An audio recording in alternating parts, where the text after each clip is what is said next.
Hi, welcome everyone. I'm Melissa Goodstein, and I am the president or the immediate past president of the New York Association of Collaborative Professionals. And I'm thrilled today to continue my collaborative chat series with Alan Dubrow, who is a partner at RCDD or Robinowitz, Colan, Dubrow, and Doherty. Did I get that right? You got it right. The RCDD is a lot quicker.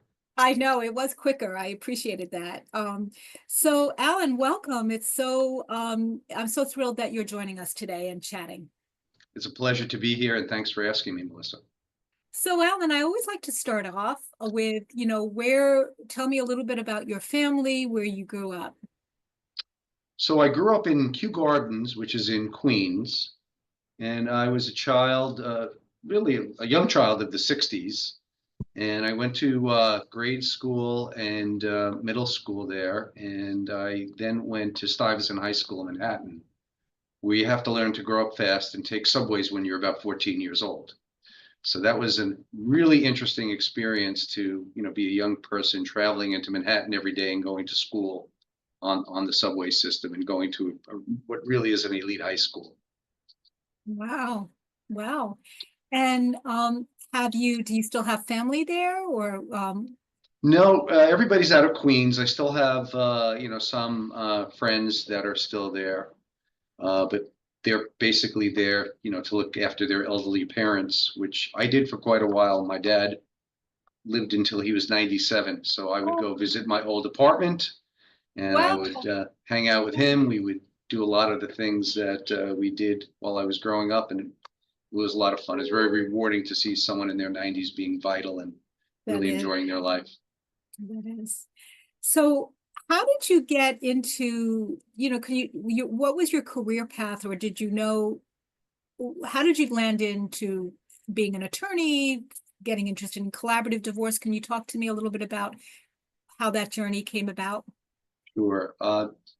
During college, in my day, in the 70s, there were a lot of people going to law school. I was a major in philosophy, and I also like political science. So I thought that law school would be a good idea. I wasn't really sure when I went to law school what I would be doing after I got out of law school. While in law school, I developed an interest in public interest law, and I worked in the Attorney General's office during summers as an intern in the Consumer Frauds Bureau. Oh, really? Which was a lot of fun. I was in the Harlem office, and it was a great experience. Wow. Then when I got out, I got into a small firm that did commercial litigation and matrimonial litigation, and I was entrusted with a lot of the matrimonial cases there. And I learned under the wings of some experienced litigators and matrimonial attorneys, and that was about the first 5 years of my career. And then I came up to Westchester, developed my own practice. My firm is a diverse firm. We do a lot of real estate. On the other side of the firm, we do trust and estates, and I run the matrimonial department here. And after all the years of litigation, I decided that it might be a good idea to get involved in collaborative and mediation. And I've been doing that for about 10 years, having been trained in that and realizing after years of litigation that you can resolve what are very difficult personal and emotional disputes in a way that's more beneficial to the parties than having them be involved in a court system where they don't make the decisions and they don't really have any autonomy. And the collaborative process in mediation has given me the ability to do that, give clients the autonomy to make their own decisions in cases that are very difficult. Wow. And you have that experience of being in the trenches in the litigation space to see what the alternative is. Yes, and not only just the matrimonial litigation, which I've been doing, but and it's been helpful to me. We do a lot of commercial litigation, business litigation.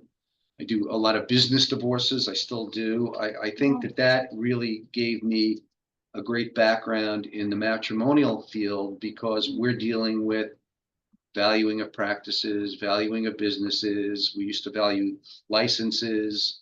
So that background in the business law area was very helpful and translated into my ability to handle some complex litigation matters. And now complex collaborative and mediation matters. And where do you see where did your passion come from? I mean, you were kind of landed into it, but do you, is there something that you can kind of reference back to about how you developed this passion? So my personality is one of being very competitive. I've always been competitive in sports my whole life, been competitive in just knowledge and education. And I think that really was the springboard for getting involved in the law, because Really? as a litigator, you have to be competitive. You have to want to succeed and win your case, but you also have to balance that with knowing that you can't win at all costs, that you're going Right. to lose once in a while. Right. It took a while for me to learn that lesson. In fact, quick war story, my first case Yeah. as a lawyer, my first litigation was a real estate litigation that I thought I did an amazing job at trial, because of course I over prepared, it being my first case, and I got the decision back and I lost. Oh, And really? there were reasons why I lost. I won't go into those reasons, but we ended up appealing that case to the appellate division, where we overturned the verdict of the lower Really? court, and it was appealed to the Court of Appeals. So my first litigation as a lawyer went from the trial court to the Court of Appeals. Wow. And what was the outcome at the Court of The Appeals? outcome, success. Wow. They What a affirmed the appellate start. division. I remember going up on the Metro North train to Albany, a 24-year-old kid, not knowing what was going to happen Right. in front Right. of those 7 judges, and I guess it went well. Wow, that's amazing. That's It's pretty amazing. crazy. Yeah. That is crazy, right? Did you have any role models that you were able to kind of lean on and helping guiding your career? So I would say the first real role model was an education role model. I had a 6th grade teacher who has impacted the lives of thousands of New York City school students. Wow. He was an amazing teacher, very, very tough disciplinarian. But if to a person, if you speak to the children that were in his class now as adults, they owe their educational careers to him. Amazing. He would drill you in vocabulary words. We would have to read the op-ed pages of the Times and get vocabulary words and learn the words in 6th grade. Drill you in math and grammar. It was really there was nothing like it, and I don't Wow. think there is anything like it in the educational system. And we are still tight knit. That group of 25 children who grew up Really? in my area in Queens, we have reunions every year or two You're kidding. and get Oh my together, God. and all on his account. Wow, Yeah, that's it was a pretty amazing. So as an educational role model, I would say it was Mr. Zimler. wow, that's amazing. That's Yeah, amazing. That's yeah. amazing. And to, I don't know how many years ago it was, but to really still experience that and draw upon it is pretty tremendous. What a role model. I Wow. remember that year that we graduated from 6th grade was one of the most iconoclastic years in American history. It was 1968. Oh You my had God. all of the assassinations My that took place, and he would, reflecting on it, he was a political conservative outside of, most of the people that were my friends and my parents and their friends were on the, liberal end of the spectrum. And, I remember, with Robert Kennedy, it was probably the last month of school It was was the June when, Robert Kennedy assassination. So that was a pretty wild time politically in our country. And, as a young person growing up and then moving into the later 60s and early 70s, I got to witness a lot of that. But as an educational role model, not a political role model, he was yeah, the best. educate, right. So you remember how old were, you remember then when JFK was assassinated too? I was in 2nd grade, and I remember that day like it was yesterday. We were all gathered into the auditorium of my school PS 90, Yeah. and the teachers were hysterically crying. And it was an early dismissal, which had never happened before in Wow. the history of the school. And I remember the poll that was cast over the country from, our household to our neighborhood to the country, and watching this all unfold on, television, which was kind of a recent invention to see that Yes. to to play see out. the assassination and see, Oswald shot by Jack Ruby on live Yeah, television. yeah, that's wow. So to grow up in such a, turbulent time with so much conflict and then to be a conflict resolution into that field, that's interesting that what you That can is do. interesting. I haven't thought of it, but I would expect that you would think of that. Yeah, yeah, Yes, yeah, that's really interesting. And getting back to that, the work we do, Alan, whether it's a business divorce or a matrimonial, and working with families is really hard, right? It's hard, it's a hard grind to kind of, it is. and what do you do for yourself to kind of help you kind of get through the day? Like, is there like things that you do off duty to help you relieve your stress? Yeah, I like to exercise. I like to do that in the morning because that gets me through the day. You have the Wow. endorphin rush through the day. It makes you alert. So my mornings into my afternoons are always, I'm always right on.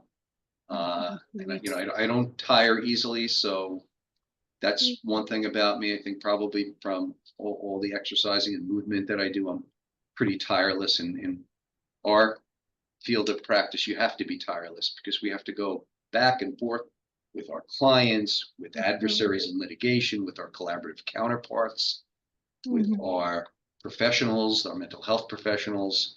There's a lot of back and forth, and you really have to be right on point as Yeah, you it's go in a through that. game. It's a game. Yeah, Yeah, you have to be in it and you have to be prepared for it, physically, emotionally, physically. It's a grind. it It is. is a grind.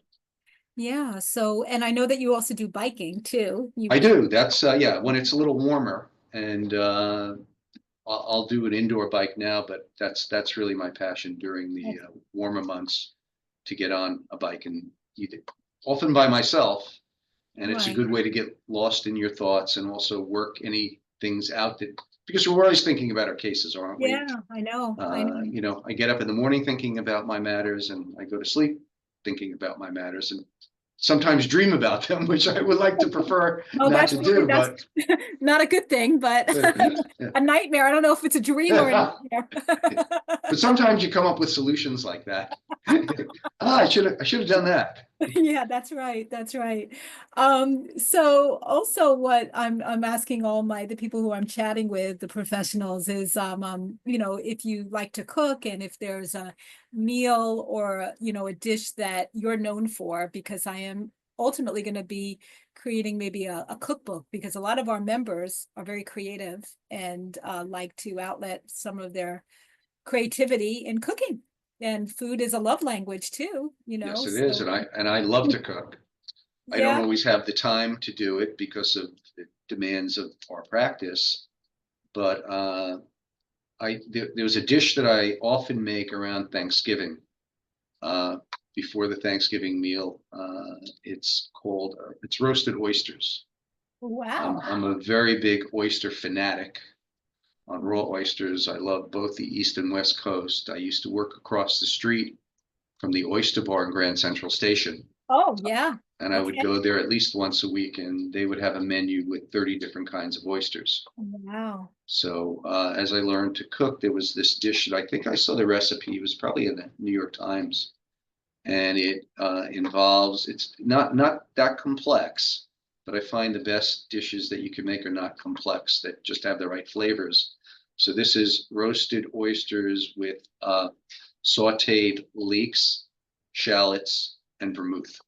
Wow. You Sounds reduce the lovely. vermouth and you just top the oyster with that and you roast it for about 5 minutes. You don't want it to get too chewy.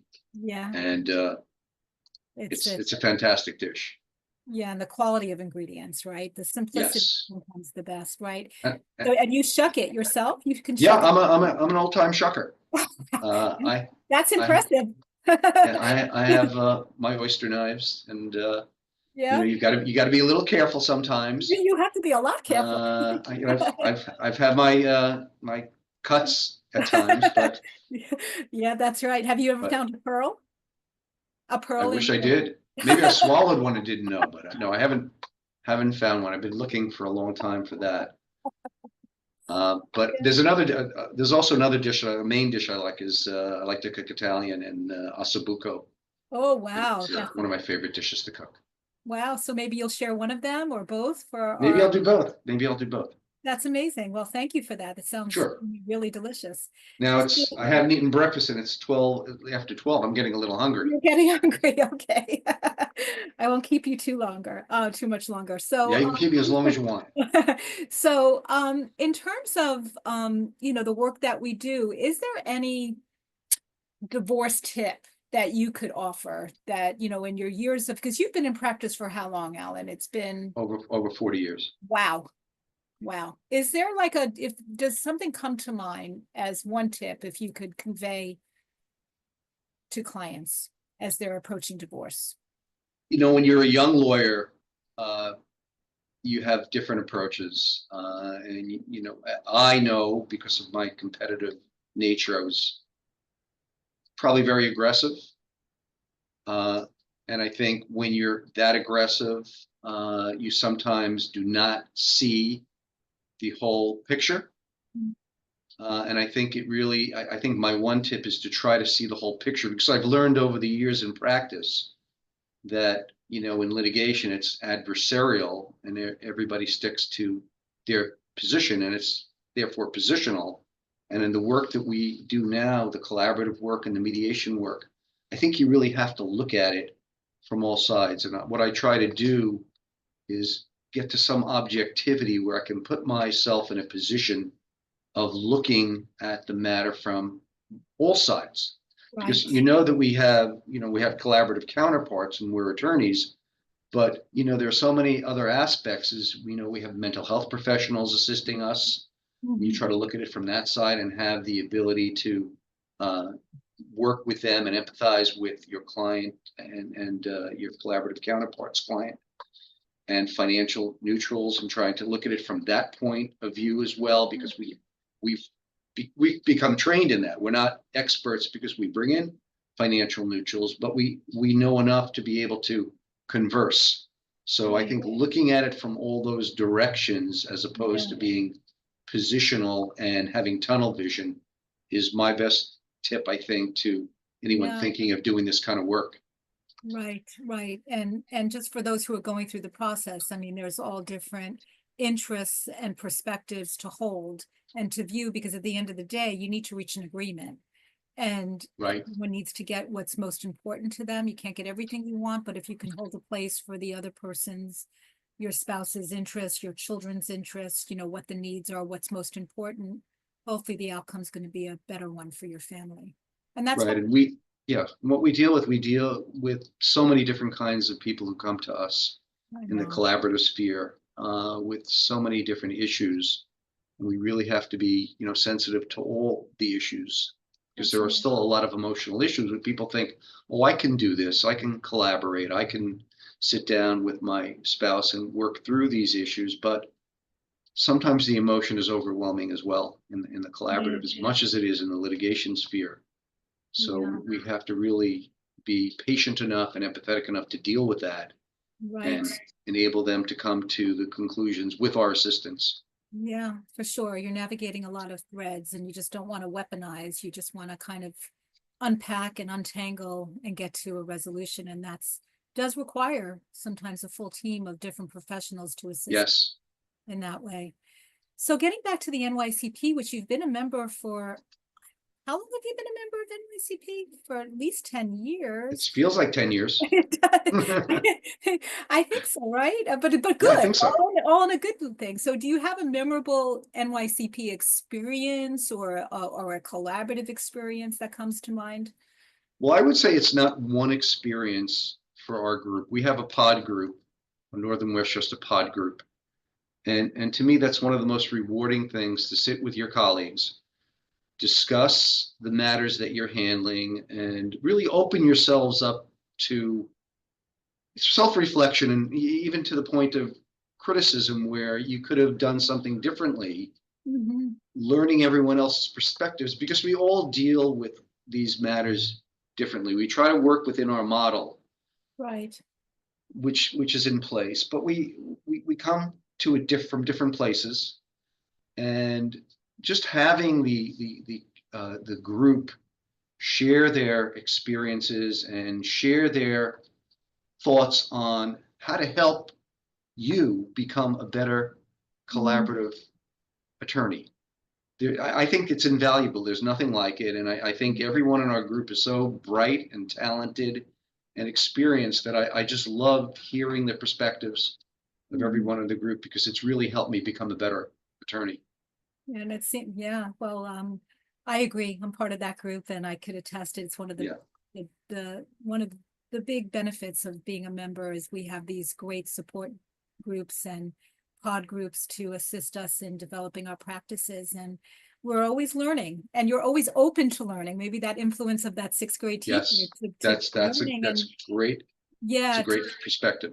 Yeah, to have that, and how can we enhance and expand our toolbox, and that willingness to be vulnerable and open is pretty special, for sure. It is, and the social events are fun too. They're very fun. I agree. Yeah. So what I like to close with, Alan, is where you hope to be in 10 years, and what do you hope for collaborative practice? Well, I really enjoy doing what I'm doing, and I'm watching all of my friends around me retiring, and I'm scratching my head and saying, why you do that? This is still fun. I still want to keep doing it. And then my partner, Holly, says to me, you can't retire. You have to beat Seymour Rabinowitz's record. Because I'm so competitive, my partner Seymour practiced till he was 94. Oh my God. So in 10 years, I'll still be a rookie. I won't be anywhere near 94 yet, but that's wow. Okay. But I still want to be able to take off time and Yeah. enjoy life. Yeah, Even though my friends who are retired have no constrictions and invite me to things in the middle of a week that require 3 or 4 days, and I sometimes can't do it. Maybe I'll do a little more of that. Right. I know that because I know you, Alan, and you love music. You're big passionate about music, and also you have grandkids, which is great. I do. I do. And I was waiting for the question, what is the best relationship in your life? Well, you tell me right now. I didn't want to offend Holly because she's been the best relationship in my life, but right. I have a grandson of the 3 grandchildren who's about to be 4 next month, who is my pride and joy right now. Yeah, that's amazing. You see, I think you and I have discussed this, seeing the world through children's eyes. It's amazing. It's a great gift, and I can be as silly as he gets. And I think that's why he appreciates me, because it doesn't take much for me to get down to a 4-year-old level. It's probably easier for him to get to my level, because I can get down to his level. Right. Yeah, you could go both ends, right? But is any other thing that you want to share, that I haven't shared, or that to get to know you, for people to get to know you? I would say I'm proud of my children as well. Yeah. I get to spend a lot of time with them. They're both local now. They used to be in different parts of the country. Yeah, and my older child, my daughter, who's about to be 40, which makes me feel very old, just took a job in the hospitality. She's in the hospitality business. She's going to be working at a hotel in the Hamptons. Oh, so there's always perks. There's always perks. As you know, there are perks. Yes. So she's just starting that, and I'm hoping that goes well for her. And my sons, neither of my children has ever been interested in the law business, and I think that's a good thing. Yeah. So I get to spend the time with them in different endeavors. And my son's in the art world, and he gets to travel a lot. So I see some of the world through his eyes as well. That's amazing. Wow. Yeah. Wow, that's great that you have family close by and good relationships to off duty. You have a full life off duty. Yeah, you need to, I think what we do, you need to have that. Yeah, and to have that. Very important to have that downtime and enjoy the downtime so that you can put your energy and passion into your work as well. Well, it sounds like you have many good years ahead of you. Your dad lived to such a long age, and, you want to meet your the record of your partner, so we have a way to go. So I think I'm going to be seeing you around for a little bit. Well, 10 years will just be a drop in the bucket. Yeah, that's right. For me to get to 94. So yeah, I could be in the same chair in 10 years. And I hope to see you there. And what do you hope for collaborative? Because collaborative is, still kind of gain its traction. What do you hope for it in 10 years? Yeah, I hope it gains more traction over the next 10 years because we're seeing, I think, in the legal profession, a move toward alternative dispute resolution. Even the really big disputes in litigations are moving toward mediation and arbitration. And I think there has to be an education process, obviously, to get the public more knowledgeable about what the collaborative process can be. I think you and you don't do any litigation at this point, and I still do, and I try to steer people in litigation toward collaborative and mediation, and it's still not an easy thing to do. Because people are very positional, and sometimes I can evaluate that it just won't work. But That's if I right. see that there's a possibility Yeah. that a client coming into me could be a good candidate for collaborative, I talk to them about the benefits of collaborative, and I, hope to be able to convince them to try that method as opposed to being in court, taking the decision out of your hands, leaving it to a third party who doesn't know you, doesn't know your family, That's right. and can come up with a decision that you really are not happy living with. Right. And listen, there's the skills are transferable. So unless, even if you are in the litigation space, you can still employ some of those Oh, skills and resolve some of the issues, at least to narrow it and be a role model for your clients in terms of there's perspective and how to resolve conflict moving forward. They may not be in a space to do it just then, but I'm sure you've had an yeah, yeah. impact on the That's clients. a good, that's a great point because I've noticed in, the years that I've been doing collaborative and mediation, my approach in litigation matters has changed. And when I deal in those litigation matters with other trained professionals who do collaborative and mediation, the case goes a lot better. And it's more along the lines of the model that we have in our collaborative to work, with regard to people's, interest in what's most important to them and be able to craft a resolution that would be better than any decision a court would make. That's great.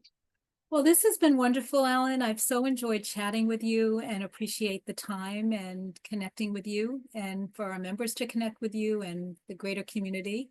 If people want to reach you, is it the RCDD website?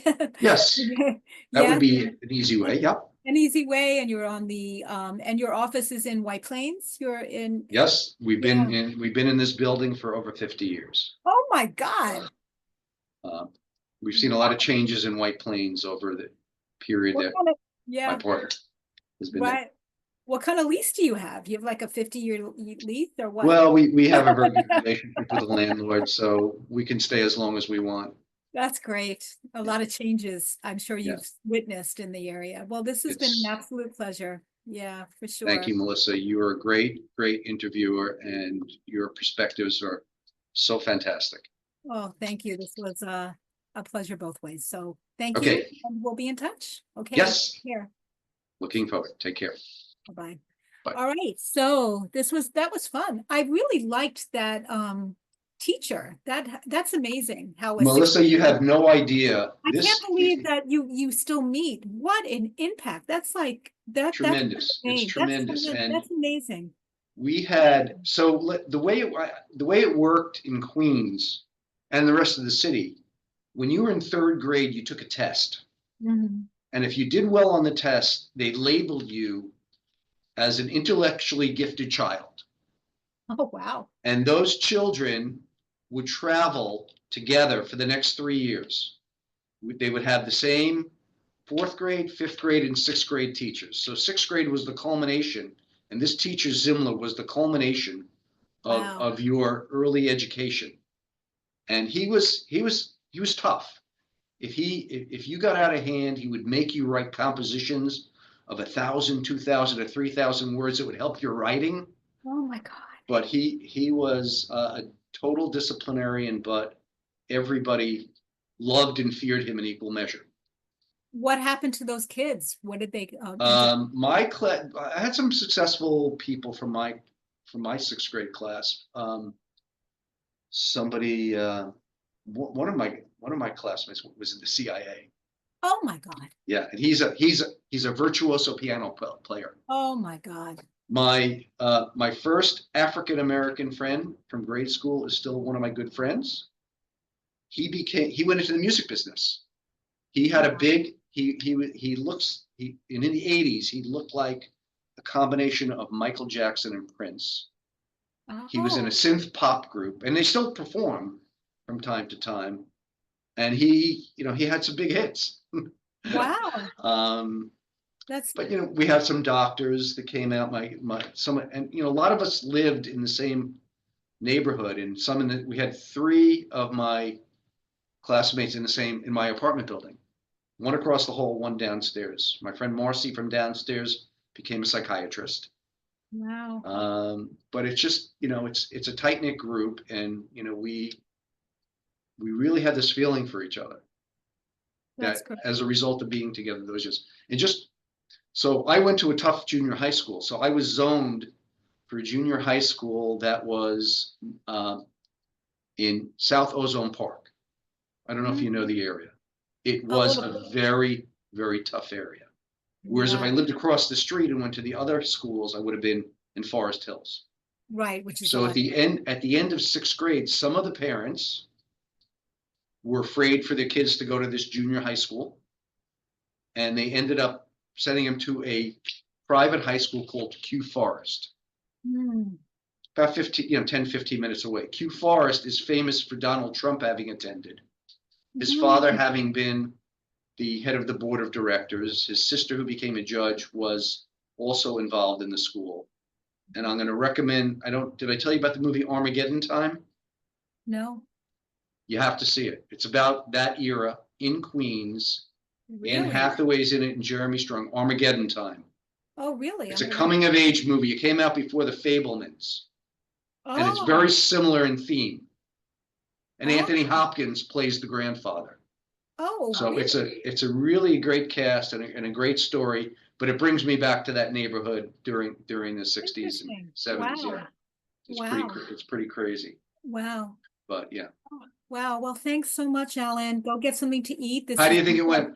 I think it went great. I hopefully it recorded. I'm having things, but I think I forgot to turn on the recorder. Take 2. well, it happened this morning with Andrea, and I literally did not think I recorded it. And she was like, "Are you kidding me? Like, we didn't record this." She was not very happy because it's like she's Right, probably the busiest collaborative attorney. I'm like, "Listen, I'll record it right. anytime," and it turned out it was recorded. Yeah, I think I recorded it here. So, good, but good, but good. if I didn't, we have to do it again, which I wouldn't mind. All right, thanks Well, so much. wait, well, before you go, while I Yeah, have, we yeah, still have to talk about yeah, Pastelov. Um, yeah. when he came back with the moving expense and not moving out till May, she had a bit of a fit. So, I mean, one of her concerns was, here it is, I'm agreeing to buy him out. I don't even know what I'm going to have to do in this house. And she said, and she's been getting advice from her mother, and she's got a friend who's a lawyer and a bunch of people. She wants to do an inspection and take a look and see what she's looking at, because he's the one who's been taking care of the house. I said, well, you have to do a new roof, and that could be 30 to 50 grand. So that, should have gone into your calculation already. So she's doing that. And I think the other points were not essential points, but I thought it was like asking for the moving expense. I thought that was a little Well, let me ask you this, what you're unnecessary. saying, that reduction though, wasn't it at, he was agreeing to a reduced amount that he actually thinks it's higher. So is she saying that she's getting, walk me through this. So she's getting an estimate to reduce the 980? No, no, no. She just wants to make Oh, sure that agreeing to the 980, she's not making a bad deal, because oh, she looked at all those other comps that he came up with, and she felt that they weren't relevant. She thought the number that, they first got wasn't, a bad number. But now she's saying, well, look, even if it's at the 980, what if I have 100,000 in repairs? right. Okay, yeah. So, but I look, I don't think it's going to happen, and I think she's going to get someone quickly. But him now moving out in May, the tension in that house is, Yeah, listen, I think if we can get this done, I think, and if he can get the settle, I mean, I don't know how the payout and the buyout can be structured, if it can be in a lump sum, that would get him out yeah. soon. If I get him a lump sum, I still want him out at the end of March. Yeah, and maybe that can happen. I think there's Yeah. a concern that that's not gonna happen. I think Right. asking a little bit for these, moving expenses, because he's apparently not taking that much, but she said he can take anything, so I don't think that should be a big sticking point. He I mean, just, she started questioning me about that also. I'm gonna give him everything in the house. What if he's getting more value than I am? I said, let's not even go yeah, there. yeah, But she's gonna give him a lot that he'll be able yeah, to take with him. So, I mean, yeah. I So don't know that. so we're supposed to meet on the 24th. Do you think that that's something that is still doable? Yes, yeah, I do. So what do you think, what's the next step? I should hear from you? You'll hear from me after she does this inspection and we'll respond to his newest email. And when is the inspection? She didn't schedule it as of yesterday. She thought she'd get someone in this week and get at least a verbal by the end of the week. So I'll just say, well, because he has all these times that he wants to think, I'm just gonna say, Yeah. we're waiting for the end of the week. Yeah. Yeah. All right. All All right, right, well, I hope your secretary is back and, she just got in. good, good, good. All right, let me All right. make sure I have a recording here, or we'll maybe be doing this again. Okay? Okay, take care, Okay, Melissa. Thanks. okay.